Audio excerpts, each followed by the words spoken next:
Hi everyone, welcome back to my 20-year film festival series. I am picking up again with 2012, another 7 movies that I recommend from that particular year. I'd like to start off with Margaret, which is a drama that was directed by Kenneth Lonergan, who did a film some years ago called You Can Count on Me. This is the first movie that I saw Mark Ruffalo in. Never heard of him prior to that. Margaret is a rather contentious, I shouldn't say contentious, but it had some struggles basically getting released because Kenneth Lonergan wanted to release a 3-hour version of the movie, and the financiers wouldn't let him release any version longer than 2.5 hours. Fortunately, both are available. If you get the Blu-ray, there's the theatrical cut of the movie, which is shorter on Blu-ray, and then there's an additional disc with the longer version, which is the version that I recommend because it's a more complete version of the story. Margaret is not actually the name of the main character, but actually someone who's referred to in a poem that the main character reads in class. The main character is played by Anna Paquin, who's a high school student. And the movie, was shot back in 2006, so this is, not really, she since went on to do, I think, several seasons of True Blood before the film actually came out. She has a bit of a problem. She's like a lot of young people in that she, has a lot of certainty about things that she really doesn't know a whole heck of a lot about. And there is an incident involving a bus driver that she accidentally distracts, and he runs over a woman and she dies, and she feels very guilty about that, and she attempts to get involved with the legal case. There's a lot of recognizable actors in this. Matt Damon is a teacher of hers, and so is Matthew Broderick, who is in You Can Count on Me. Her mother is a stage actress, and she gets involved with Jean Reno. In the meantime, Anna Paquin, of course, is hanging out with her own friends, boys, girls, what have you, just sort of like growing and learning a bit. It's not the kind of movie that has sort of a straightforward ABC plot. There is sort of a conclusion to the legal matter, but mostly it's just about her life living in New York City. Really admire this movie a lot. And I would suggest seeing the director's cut if you can get your hands on it rather than the shortened version, because it's just not quite as good. For a big change of pace, the next movie I'd like to recommend is Wreck-It Ralph, one of my very favorite animated movies. It's directed by Rich Moore, and of course John C. Reilly does the main character of Ralph.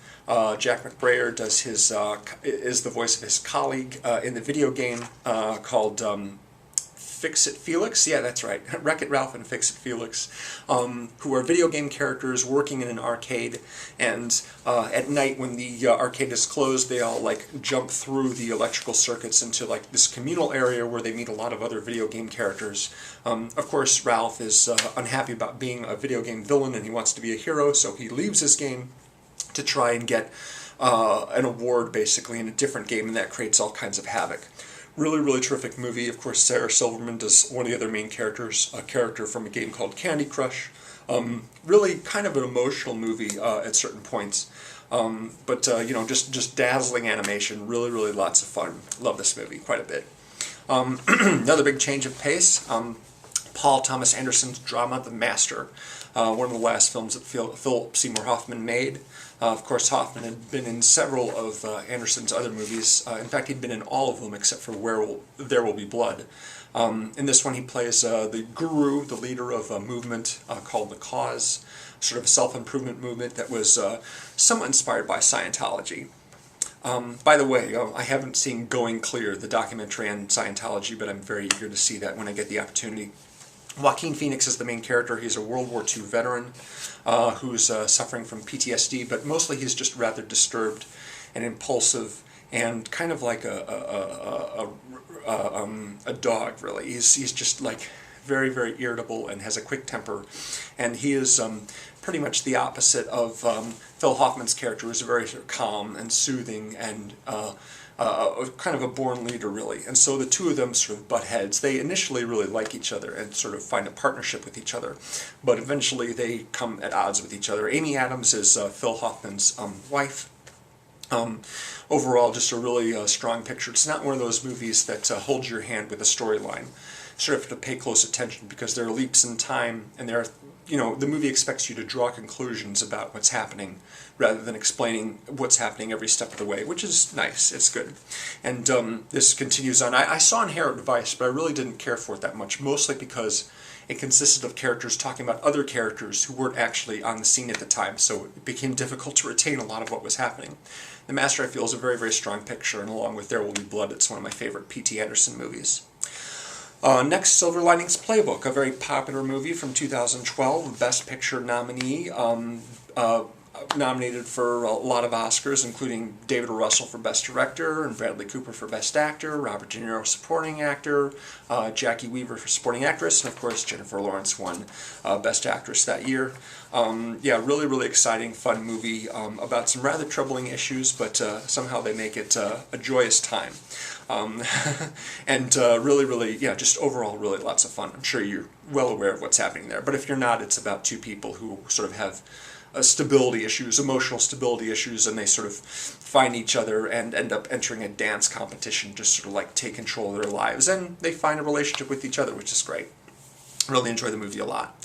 One of my favorite science fiction movies of the last few years is Looper, and Rian Johnson, of course, the director of this movie, is now doing episode 8 of the Star Wars saga. That's very, very cool.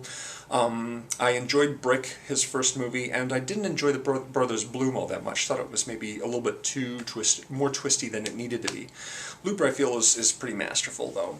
Joseph Gordon-Levitt, who starred in Brick, is in this movie. He is a assassin who works for the mob of the future, who sends him victims back in time so he can kill them and dispose of them, so that no one can really trace the victims back to the killers. It's a very, very clever system. Unfortunately, he's tasked with killing his future self at one point, who's played by Bruce Willis, and he fails to do so. So the rest of the movie is him chasing around with each other, trying to find each other. Meanwhile, Bruce is on a mission to stop the gangland organization that he initially worked for from destroying a whole bunch of people, including the woman he cares for very much. It's an exciting movie, really, really exciting movie. Emily Blunt is in it as well.